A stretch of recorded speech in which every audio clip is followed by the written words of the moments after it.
আমার শাশুড়ি মা আমাকে গ্রামের বাড়িতে পাঠিয়ে দিলেন শ্বশুরমশাইয়ের সাথে। সেদিন হঠাৎ বৃষ্টি এলো, আর আমি বাইরে ভিজে বাড়িতে ঢুকলাম। বুঝতে পারলাম শাড়িটা পুরো ভিজে গেছে, আর খোলা চুলগুলো কাঁধের ওপর নেমে পড়ছে। বৃষ্টির জল মুখ দিয়ে গড়িয়ে পড়ছিল, আর ঠান্ডা বাতাসে এক শীতল অনুভূতি হচ্ছিল। বৃষ্টিতে ভেজার অভিজ্ঞতাটা যেন একেবারেই অন্যরকম ছিল। ঘরের মধ্যে মোমবাতির মৃদু আলো আর বাইরের বৃষ্টির ঝিরঝির আওয়াজ পুরো পরিবেশটাকে অসাধারণ করে তুলেছিল। শাড়ি ঠিক করতে করতে আমি শ্বশুরমশাইকে বললাম, বাবা, জানালা আর দরজাগুলো বন্ধ করে দেবেন, নইলে জল ঘরে ঢুকে যাবে। আমার কথা শোনার সাথে সাথেই তিনি জানালাগুলো বন্ধ করে দিলেন। কিন্তু তার দৃষ্টিটা কিছুক্ষণ আমার উপর স্থির ছিল। তিনি কিছুক্ষণ আমাকে দেখলেন, সম্ভবত দেখছিলেন আমি পুরোপুরি ভিজে গেছি কিনা। আমি তার এই দেখাটা অনুভব করলাম, কিন্তু কিছু না দেখার ভান করে বললাম, বাবা, মোমবাতিটা নিয়ে উপরের ঘরে চলুন, যেন আমি কাপড়টা বদলাতে পারি আর একটু আরামে বসতে পারি। শ্বশুরমশাই কিছুক্ষণ পরে তার দৃষ্টি সরিয়ে নিয়ে বললেন, ঠিক আছে বৌমা, চলো উপরের ঘরে যাই। আমরা দুজন উপরের ঘরে নিলাম।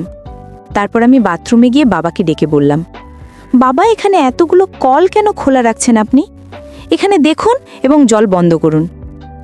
বাবুজি বাথরুমে এসে নলগুলো বন্ধ করতে লাগলেন। ঠিক তখনই আমার পা হঠাৎ ফসকে গেল, আর বাবুজি আমাকে তখনই ধরে ফেললেন।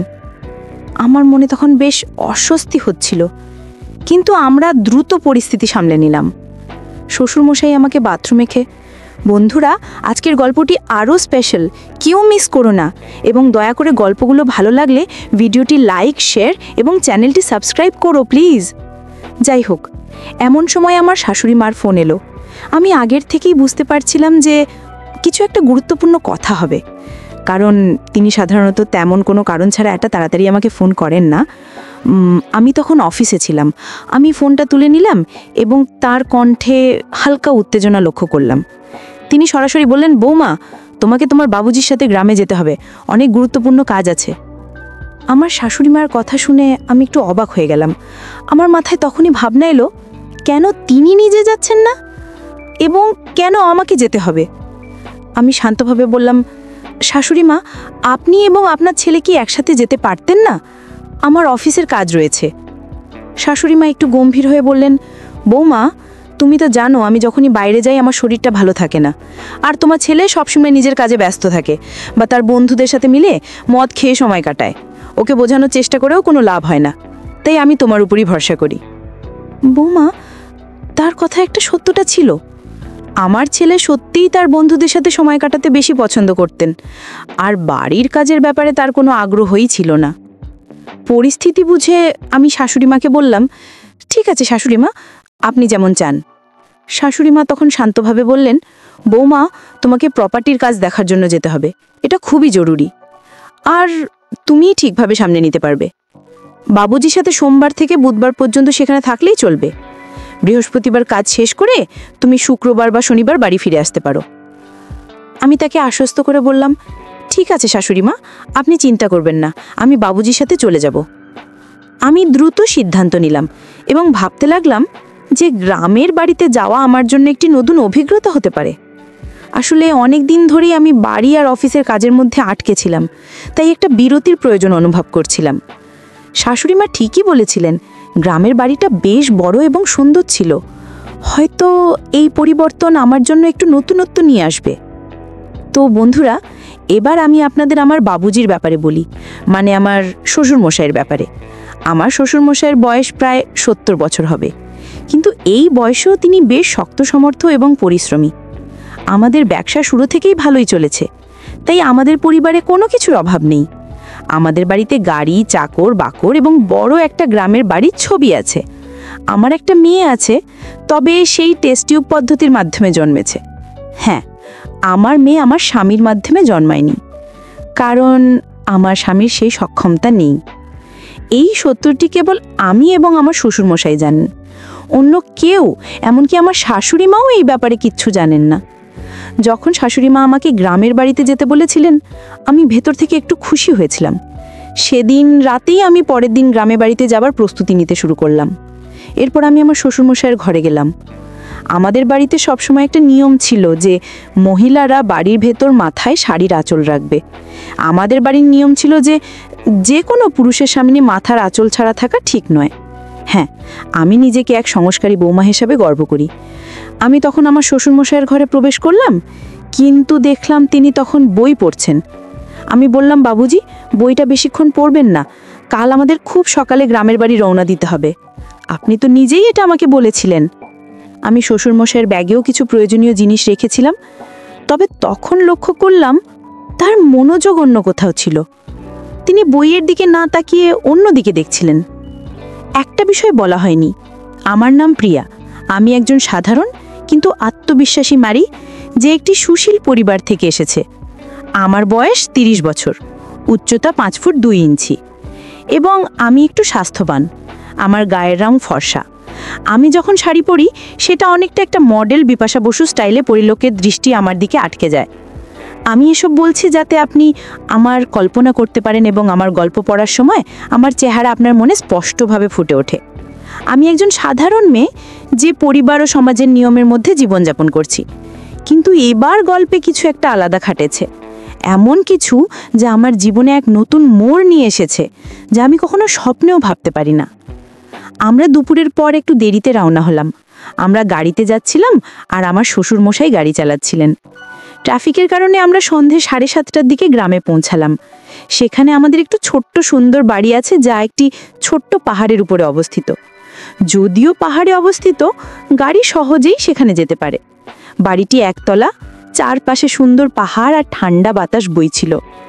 আমাদের কিছু আত্মীয় সেখানে ছিল, তাই তারা আমাদের রাতের খাবারের জন্য আমন্ত্রণ জানিয়েছিল।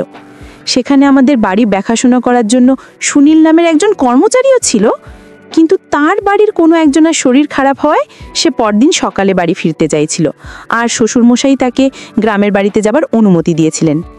বাইরে তখন বৃষ্টি হচ্ছিল, আর আমরা আত্মীয়ের বাড়িতে রাতের খাবার খেতে গেলাম। আমরা খাওয়া দাওয়ার সব আয়োজন সেখানেই করেছিলাম। কিছুক্ষণের মধ্যেই আমার বড় শাশুড়িমা এলেন এবং আমাদের মধ্যে কিছু পারিবারিক আলোচনা হলো, যা সাধারণত পরিবারে হয়ে থাকে। সেই রাতে বড় শাশুড়িমা আমাদের বাড়িতেই থেকেছিলেন। আমার শ্বশুরমশাই এবং বড় শাশুড়িমায়ের স্বামী একসাথে তাদের বাড়িতে মধ্যাহ্ন করছিলেন, এবং এভাবেই আমাদের রাত কেটে গেল। সোমবার এভাবেই শেষ হলো। পরের দিন মঙ্গলবার শ্বশুরমশাই তার কাজে বেরিয়ে গেলেন, আর আমি বড় শাশুড়ি মায়ের সাথে ছিলাম। সেই রাতে আমরা বড় শাশুড়ি মায়ের বাড়িতে রাতের খাবার খেলাম, এবং আমার শ্বশুরমশাই আবারও বড় শাশুড়ি মায়ের স্বামীর সাথে বসে মদ্যপান করছিলেন। আমার শ্বশুরমশাইও মদ্যপান করেন, তবে তিনি আমার স্বামীর মতো অতিরিক্ত পান করেন না। কিছুক্ষণ পর শ্বশুরমশাই বললেন, বৌমা, আমি বাংলার দিকে যাচ্ছি। বড় শাশুড়িমা বললেন, আপনি যান, আমাদের আরও কিছু কথা আছে। কিছু সময় পরে আমি বড় শাশুড়ি মায়ের বাড়ি থেকে বেরিয়ে এলাম। তখন বাইরে প্রবল বৃষ্টি হচ্ছিল, তাই বড় শাশুড়িমা আমাকে একটি ছাতা দিলেন এবং আমি বাড়ি ফিরে এলাম। বাড়িতে এসে দেখলাম শ্বশুরমশাই আবারও মদ্যপান করতে করতে টিভি দেখছেন। আমি বাড়িতে পৌঁছানোর সময় বৃষ্টি এবং বাতাসের কারণে পুরোপুরি ভিজে গিয়েছিলাম। আমাদের বাড়িটি ছিল বেশ বড় একটা বাংলো, কিন্তু আমি সেটাকে বাড়ি বলতেই বেশি ভালোবাসতাম। নিচে ছিল একটি বড় হল রুম এবং উপরে কয়েকটি ঘর। ছাতাটি ছিল ছোট, আর যখন বৃষ্টিতে ভিজে আমি ঘরে ঢুকলাম, তখন অনুভব করলাম আমার শাড়িটি পুরোপুরি ভিজে গেছে। আমার খোলা চুলগুলি কাঁধের ওপর নেমে এসেছিল, আর সেগুলোতে এখনও বৃষ্টির জল ঝরছিল। ঠান্ডা বাতাসের জন্য হালকা শীতও লাগছিল। বৃষ্টিতে ভেজার অনুভূতি একেবারেই আলাদা ছিল। ঘরের ভিতরে মোমবাতির হালকা আলো আর বাইরের প্রবল বৃষ্টির শব্দ পরিবেশটিকে আরও বিশেষ করে তুলেছিল। আমি আমার শাড়ির আঁচল ঠিক করতে করতে শ্বশুরমশাইকে বললাম, বাবুজি, জানালা এবং দরজা বন্ধ করে দিন, নাহলে জ্বর ভিতরে চলে আসবে। আমার কথা শুনে তিনি সাথে সাথে জানালাগুলি বন্ধ করে দিলেন।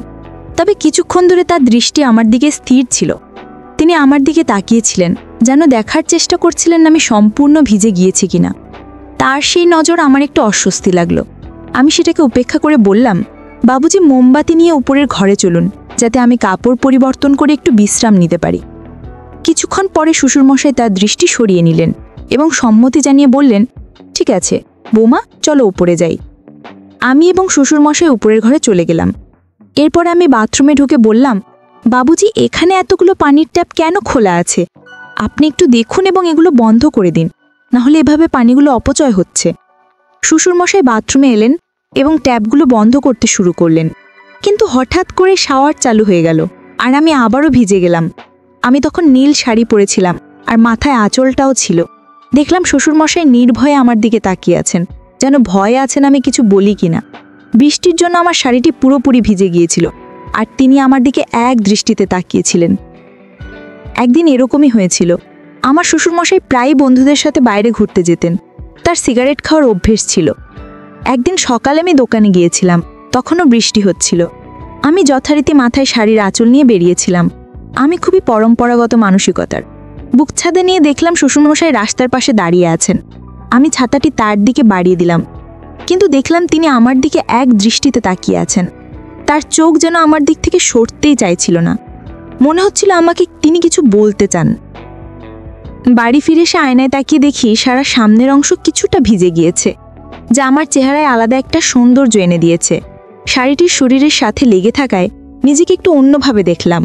পেছনের দিকটাও কিছুটা ভিজে গেছে, সেটাও খেয়াল করলাম। এরপর আমি কিছু দরকারি জিনিস নিয়ে ঘরের কাজ করতে শুরু করলাম। আমি কাজ করতে করতে ভাবছিলাম, এটা বেশ মজার বিষয় যে এমন একটা পরিস্থিতিতে নিজেকে খুঁজে পাচ্ছি। তাই ইচ্ছে করেই শ্বশুরমশাইয়ের সামনে দিয়ে আসা যাওয়া করছিলাম।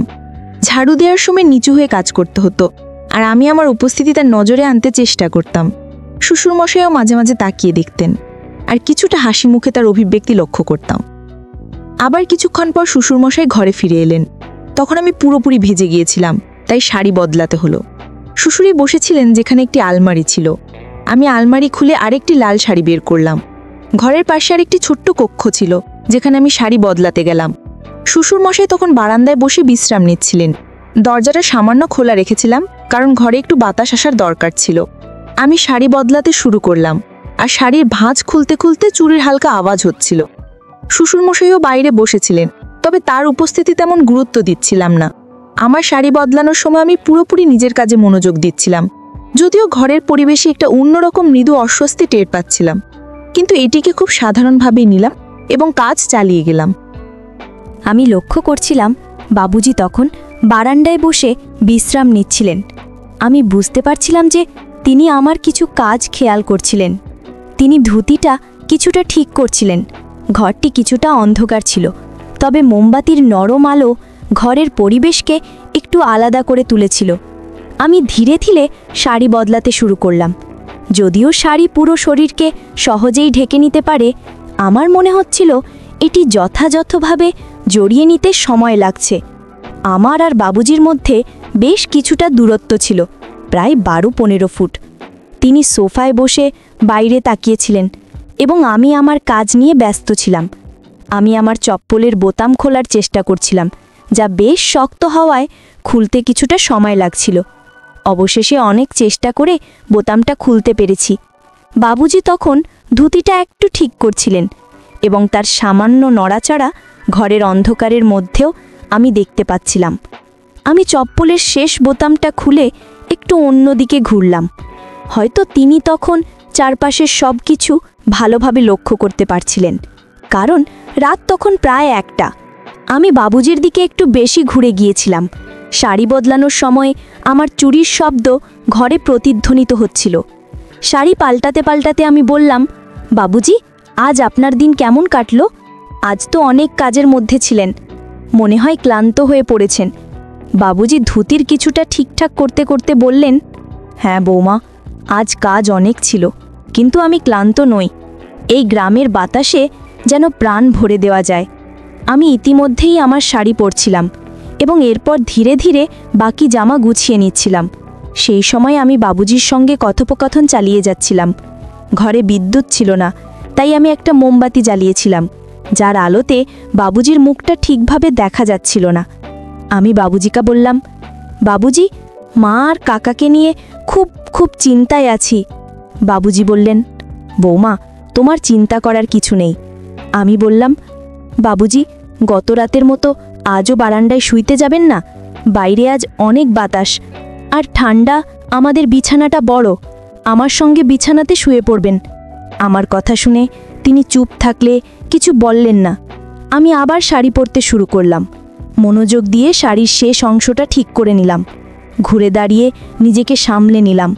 তারপর হালকা হাসি দিয়ে বাবুজিকে জিজ্ঞেস করলাম, বাবুজি, আমার শাড়ি কেমন? কেমন লাগছে? বাবুজি একটু অবাক হয়ে তাকালেন। আমি আবার বললাম, বাবুজি, নতুন শাড়িতে কেমন লাগছে? এরপর আমি বারান্দার দিকে হাঁটতে শুরু করলাম। বাবুজি তখনও সোফায় বসেছিলেন। আমার দিকে তাকিয়ে আমি বললাম, বাবুজি, আপনি বারান্দায় আসুন, একটু গ্রামের বাতাস খেতে ভালো লাগবে। বাবুজি কিছুক্ষণ পর বারান্দায় এলেন। আমি তাকে আবার জিজ্ঞেস করলাম, বাবুজি, বলুন তো আমাকে এই শাড়িটা কেমন লাগছে? আমি তখন মাথায় পল্লু দিয়ে দাঁড়িয়েছিলাম। বাবুজি বললেন, হ্যাঁ বৌমা, তোমাকে অনেক সুন্দর লাগছে শাড়িতে। এরপর বললাম, বাবুজি, আপনার সঙ্গে একটা কথা বলার আছে। বাবুজি বললেন, হ্যাঁ বৌমা, কি কথা? সংকোচ করো না, বল। আমি বললাম, বাবুজি, আপনার মনে আছে যখন আপনার বন্ধু বা আমার স্বামীর বন্ধুরা আসে, আমি আপনাকে বলি তাদের জন্য চা নিয়ে যান? বাবুজি বললেন, হ্যাঁ বৌমা, মনে আছে। আমি বললাম, তারা আমায় এক বিশেষ দৃষ্টিতে দেখে, কিন্তু এতে আমার অনেক অস্বস্তি লাগতো। বাবুজি একটু চিন্তিত হয়ে বললেন, বৌমা, এভাবে ভাবার কোনো দরকার নেই। আমি হালকা হেসে বললাম, বাবুজি, এই বিশ্বাসটা আমাদের মধ্যে থাকুক। আমি জানি আপনি আমাকে কেমনভাবে দেখেন, এতে আমার কোনো আপত্তি নেই। আপনার দৃষ্টিভঙ্গি আমার ভালো লাগে। আপনি অনেক ভালো মনের মানুষ। কিছুক্ষণ চুপ থেকে বাবুজি বললেন, বৌমা, তুমি কি খুশি?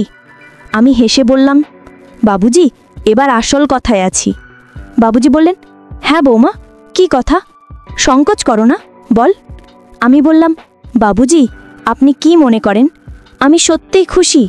হ্যাঁ, আমরা ধনী, আমাদের সব কিছু আছে, গাড়ি, বাড়ি, টাকা, কিন্তু এরপরেও কি আমি খুশি? বাবুজি বললেন, বৌমা, তোমাকে খুশি দেখতেই আমার ভালো লাগে, কিন্তু তুমি খুশি নও কেন বলো? আমি একটু চুপ থেকে বললাম, বাবুজি, আপনার ছেলে। বাবুজি প্রশ্ন করলেন, আমার ছেলের কি সমস্যা আছে? বললাম।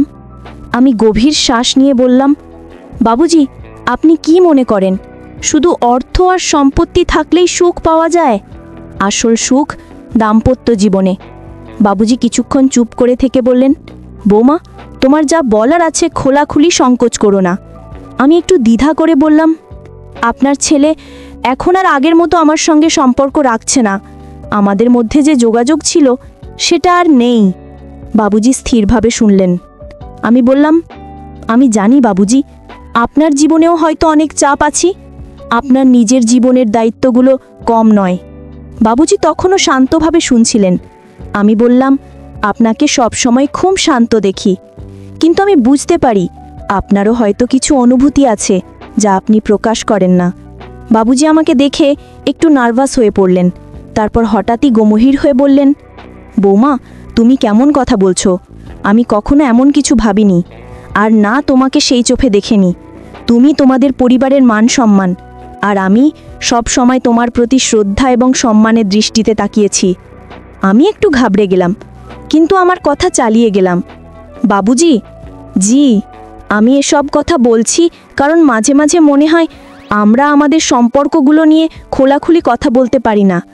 আপনি আমাকে খুব সম্মান করেন, কিন্তু কয়েকবার আপনার চোখে কিছু আলাবা দেখেছি।